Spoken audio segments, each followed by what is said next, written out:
السلام علیکم ورحمۃ اللہ وبرکاتہ۔ کبھی آپ نے سوچا ہے کہ اگر ہم قرآن کو غلط پڑھیں تو اس کے معنی ہی بدل سکتے ہیں؟ مثال کے طور پر آپ ایک چھوٹا سا فرق دیکھیں، قاف اور کاف کا، یہ تو پورا لفظ بدل دیتے ہیں۔ اب سوچئے، جب ہم دنیاوی چیزوں کو بھی درست تلفظ کے ساتھ پڑھنے کی کوشش کرتے ہیں تو کیا اللہ کے کلام کو بغیر اصولوں کے ساتھ پڑھنا مناسب ہے؟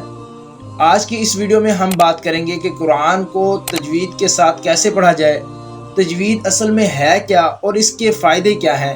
انشاءاللہ آپ کو یہ ویڈیو مکمل دیکھنے کے بعد بہت کچھ سمجھ آ جائے گا۔ قرآن اللہ کا کلام ہے اور اس کو پڑھنے کا حق ہے کہ ویسے ہی پڑھا جائے جیسے نبی اکرم صلی اللہ علیہ وسلم نے پڑھا۔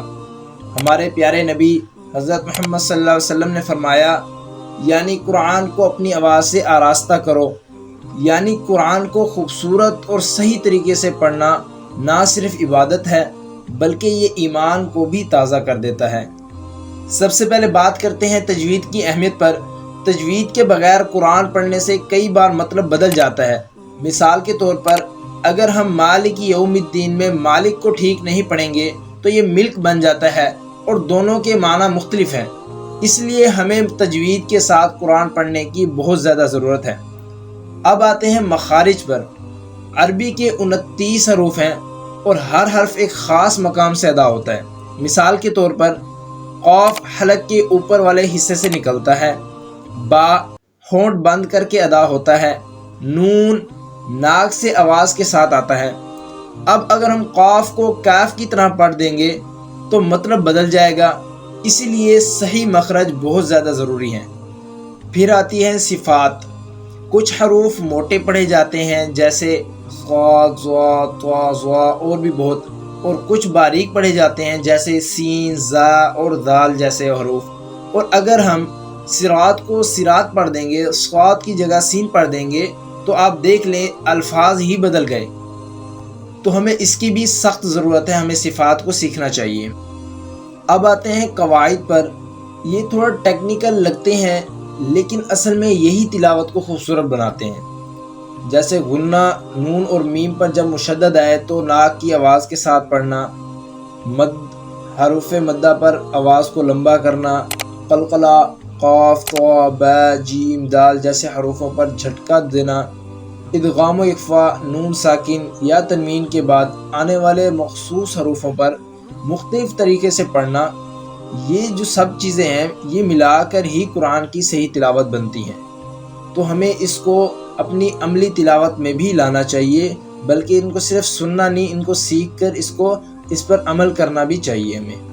اب سوال یہ ہے کہ سیکھیں کیسے؟ سب سے اہم سوال اور سب سے زیادہ پوچھا جانے والا سوال یہ ہے کہ سوال یہ ہے کہ ہم سیکھیں کیسے؟ روزانہ صرف 5 سے 10 منٹ نکالیں، زیادہ نہیں، صرف 5 سے 10 منٹ نکالیں اور تجوید کے ساتھ مشق کریں۔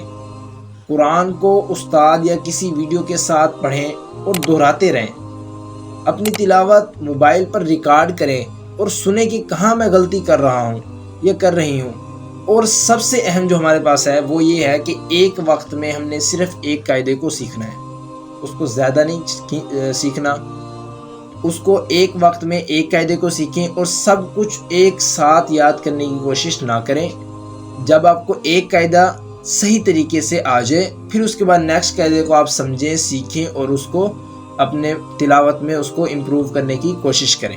الحمدللہ میرے چینل پر قرآن سے پڑھنے کا ایک مکمل کورس موجود ہے جہاں آپ آسانی کے ساتھ بنیادی سے لے کر اعلیٰ درجے تک سیکھ سکتے ہیں۔ ساتھ ہی میں نے ایک سیریز بھی شروع کی ہے جس میں روزانہ ایک رکوع تجوید کے ساتھ پڑھاتا ہوں۔